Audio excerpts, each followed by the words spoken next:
Hey guys, it's Coty over at CrossFit Mountain Island. So now that you're new to the gym, I'm going to go over some of the common terminology or lingo you're going to see in class at the whiteboard, just so that when you are in your first few classes, you're not getting stressed out about not knowing what the words mean, and you can focus on what the coach is saying.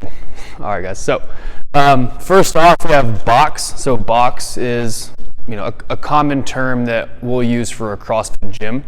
They'll call it the box or the CrossFit box. Now we also have boxes as far as equipment goes. Don't get confused if someone says, you guys have, you're gonna go get your box for the workout today, that's equipment. Or if someone's like, what time are you gonna go to the box tomorrow? That means what time are you gonna go to the gym tomorrow? Okay. Amrap, that's an acronym. It stands for as many rounds and reps as possible. It's always gonna be for a time domain.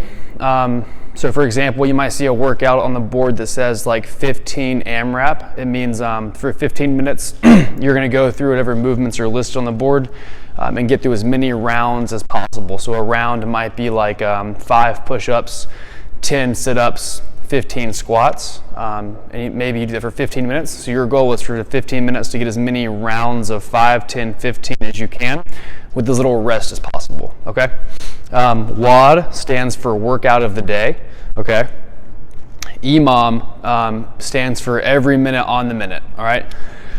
So that's basically an interval style, which means you're gonna have rest built in. So an example might be 10 EMOM. So for 10 minutes, every minute on the minute, you might do 5 squats. Whatever time's left, you get to rest, okay?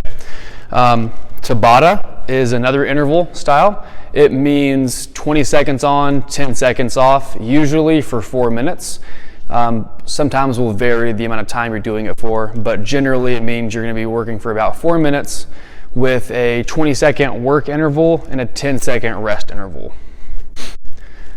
Metcon is an abbreviation for metabolic conditioning. So you'll see that up here on the back, this whiteboard in class. And it's just like the cardio aspect of the workout of the day. A hero WOD is a workout of the day that was created in honor of a hero, someone usually in the military or a firefighter or a police officer that passed away or gave the ultimate sacrifice for our country.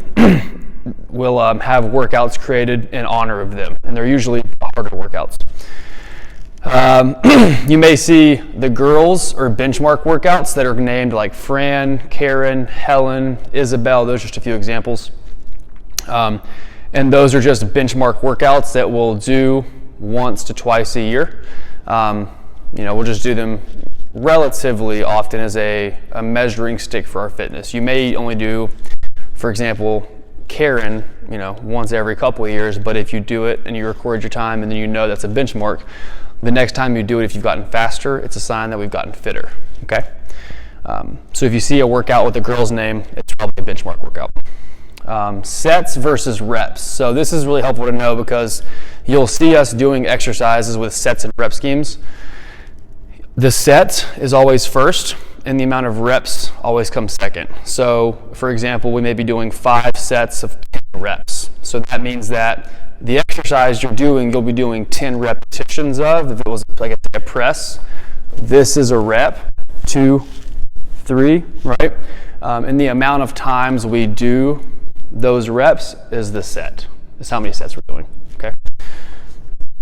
The clean versus the snatch. So I'm gonna actually cut to another video to show you this, and I'll talk over it. But the clean is gonna be with a close grip from the floor up to the shoulders and stand. So about a shoulder width grip.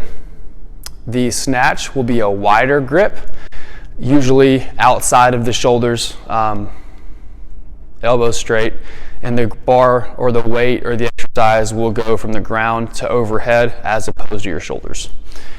RX means as prescribed, so that means that if you're in a group class and the workout's written a certain way with certain weights and certain movements, whatever it's written for just the general population is prescribed, and then how you modify that to make it easier or more attainable or to make it harder and more challenging is say RX plus, or we'll call it scaled. And then if you do the workout with all of the weights and exercises as written, that would be RX. So you're doing it RX. It's a good goal for most people to work towards over their first couple of years. This parentheses, you'll usually see this beside movements that involve weights, so barbell weights, dumbbell weights, medicine balls, slam balls, and that's going to designate the individual prescribed weight for each men and women, for men and women. So, for example, if it was like a barbell exercise, like a deadlift, you might see, parentheses 135 / 95 parentheses. That just means that's the weight for the men and the women, respectively, prescribed for the class workout. Same thing applies for medicine balls. You'll often see the parentheses, beside it'll be, say, wall ball, and then parentheses 20 / 14, close parentheses. That just means a 20-pound ball and a 14 ball is prescribed. It doesn't mean you have to do it. It just means that the coach that wrote the workout of the day, that was the intended weight they had for people to use. And then, of course, we'll modify it appropriate for each individual. And then POOD. You'll hear the coaches say POOD when referencing kettlebells. It's just a unit of measure. I believe it's German. It's a German unit of measure. Every POOD is about 36 pounds. So like a 1 POOD kettlebell is about a 35.5, 36 pound kettlebell, whereas like a 2 POOD kettlebell is about 70 to 72 pounds. And then 1.5 POODs would be is a 53 pound kettlebell. It only ever applies to kettlebells. So don't worry, you're not going to have to figure out new units of measure for CrossFit. That's just how they measure the weight of kettlebells. Yeah, guys, so I hope this helps. Again, the goal is just to give you some clarity and some context when you come into a class setting. We know CrossFit can be intimidating and a little bit nerve-wracking when you first get started. So the hope is that this is like a cheat sheet for you. So when you do come into class, again, you're able to focus on what you need to get done, what you need to do movement-wise, and you're not super worried about this new language you have to learn because, yeah, don't worry, it'll come pretty quick. But all right, guys, have a good day. See you next time.